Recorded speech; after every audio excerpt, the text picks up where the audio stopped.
On today's video, I'm going to be talking about 10 life hacks that can save you money. We know that saving money doesn't have to involve scraping and making huge sacrifices, but incorporating few hacks into your life makes a huge difference. Every naira counts, every dollar, every money, no matter how small it is, counts. It's a save in your bank account until you meet that your financial goal.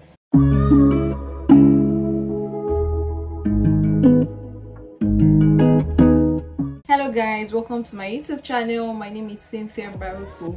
If this is your first time here, please don't make your last by subscribing. If you're a returning subscriber, welcome back.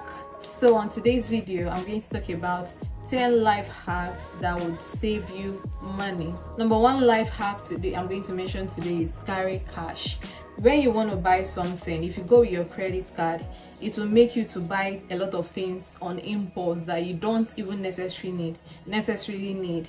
But if you carry cash, that cash will make you like pick only the few things that you actually went to the store to buy. It will not make you to buy things impulsively because you are working on a budget when you carry cash. But once you go with your credit card, of course you would want to buy things that you don't even really need. Because you have your credit card, you feel like, okay, I can just take this and this and this. But when you carry only cash, you know that you're working with a budget. You know that there is no extra money on you for you to spend, so that will actually discipline you on impulsive buying, thereby saving you money. Carry cash will keep you from making impulsive purchases. So that's my number one life hack to saving money.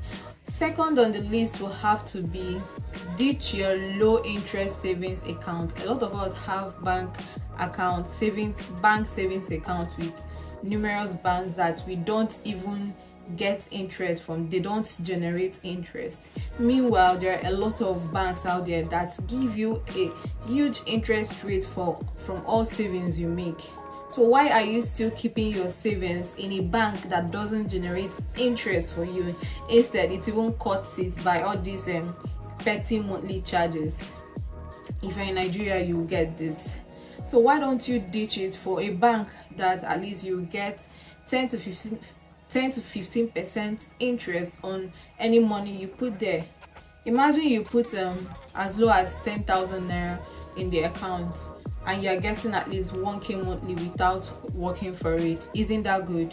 I feel like you failing to open a interest savings account means you're saying no to free money, because that's basically free money. So please ditch that your low savings or no interest savings account and open one that will give you actual interest. Number 3 on the list is use Uber when necessary.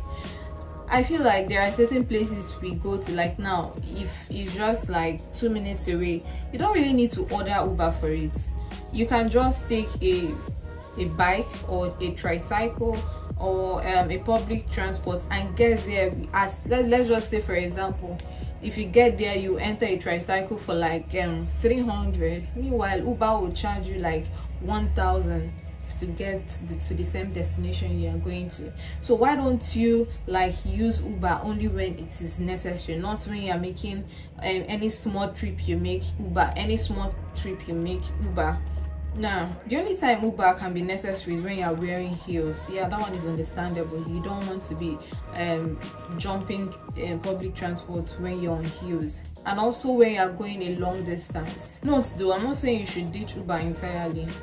I'm just saying that you should use it when necessary, not when you're making any small trip. You know that it's just one drop. You can just take a tricycle or a bike if you're in Nigeria here and just get to your destination at a cheaper rate.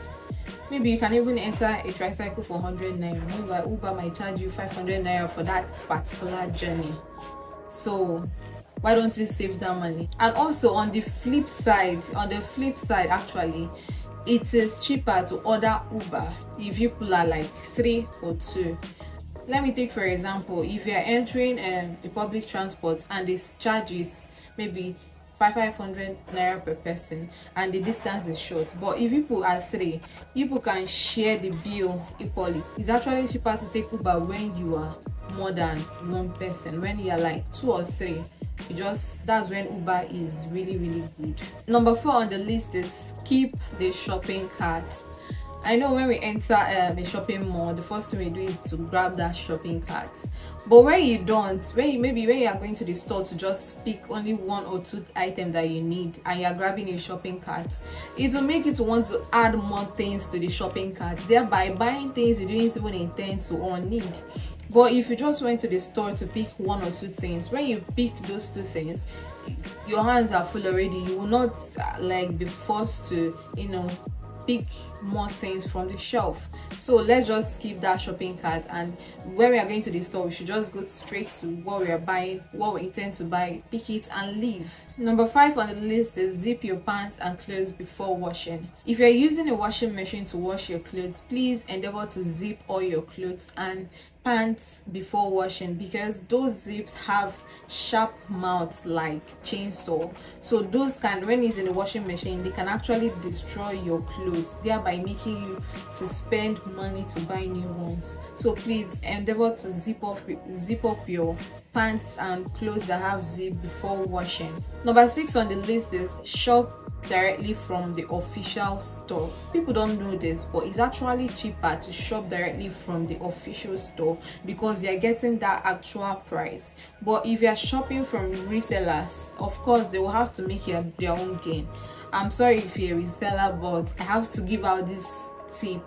Shopping from official stores saves you mad money, and not only that, you know 100% that you are buying the original of that product. So that's like 2 wins if you ask me. You shop at a cheaper rate, and also you are sure that you are buying the original of that product. You can shop from resellers, of course, if the official store is not in your country. So that's when you can like buy from resellers. But that's why before you buy anything, you have to check if the brand is actually in your country. If it's in your country, I'm sure they will have a website where you can shop from. You can shop directly from there. You get it cheaper. You are 100% sure you're getting the original. Number 7 on the list is trick yourself out from impulsive online buying. You know, when you want to buy something online or from these online stores, for example Jumia, and you have a specific thing you want to buy, you can just type the exact thing into the search bar. But when you want to buy let's just say a hand dryer, you just type maybe electronics. Of course it will bring out a lot of things that can, you know, make you to see something and be like, oh, this is nice, and it will now make you to shop impulsively, end up buying things you never wanted to buy or you don't even need. So when you want to buy something, it's better you type out exactly what you want instead of just like typing out just the category the item is in. Just type the particular thing you want to buy and do your shopping and get it on with. Number 8 on the list, this one is like common knowledge. Save energy. Switch off all lights when not in use. Switch off anything that is not in use so that you will save that big NEPA bill. If you're in Nigeria here and you use prepaid meter, of course you would understand what I'm talking about. When things are not in use, no need to leave the lights or the lights in your house on. It will just be piling up your bill. So I suggest that you switch off your devices when not in use. If you're traveling, switch off your fridge. Don't just leave it on because your light bill will be increasing. Number 9 on the list is work around the budget. A lot of us don't budget things. We just go about life like that. But I feel like when you walk around the budget, you know that you're supposed to spend a certain amount of money on a specific thing or in a period of specific time. Let's just say your monthly budget. Somehow it's good to have a monthly budget so that you know the things that you need to buy within that month. If it's in groceries or in any other thing, or is in health, I feel like it's good to have a budget plan. Like you can make a mood board for your budget for the month. This will actually help you to save a lot so that you will know your expenses, whether you need to cut down on certain things or not just shopping or doing things randomly. I believe that when you have a budget, you know how much you're working with and what you're buying. Number 10 on the list is buy cheaper brands. Hear me out. You are buying those products that sell with brand name. They can be good, but there are actually cheaper brands that can do exactly what that expensive brand does. I know it's not everything that you will go for a cheaper brand, but there are specific things that you don't need to be going for. You don't need to be buying according to the brand name. Let's take for example when it comes to food or cleaning items. For example, we have the popular crown golden penny spaghetti. Even in Nigeria, the golden penny spaghetti is literally what everybody eats here. But people don't know that there are cheaper ones that you can actually buy that is still, if you cook it still tastes exactly the same. Like for example, I'm just taking for example, sorry golden penny, I'm just taking you for example. Like when you cook the spag, it's exactly the same thing. You wouldn't know that you are not, if I cook the spag and give you wouldn't know that it's not golden penny spag, it's actually a cheaper brand. What you just need to do is when you are buying those kind of things, you just check the list of ingredients. If the list of ingredients are exactly the same thing, I think you should go for that one. Like it's the same thing but they are selling with brand name. That's just it. There are some people are selling with brand name. There are a lot of products like that they've built up their brand name, that they are now very popular, not knowing that there are also other cheaper brands that can do exactly, if not even more than what those expensive brands can do. So I've mentioned the 10 life hacks that can make you save money.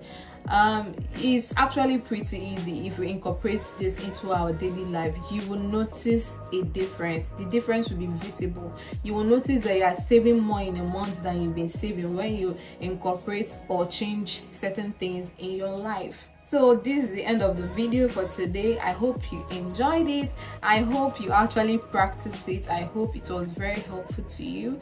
Thanks for watching. If you've not subscribed to my channel, please, what are you waiting for? Subscribe to my channel, like, and you can even comment down below, share your opinions with me. If you know some life hacks that have been helping you, you can also say so. So thanks for watching once more. Bye bye.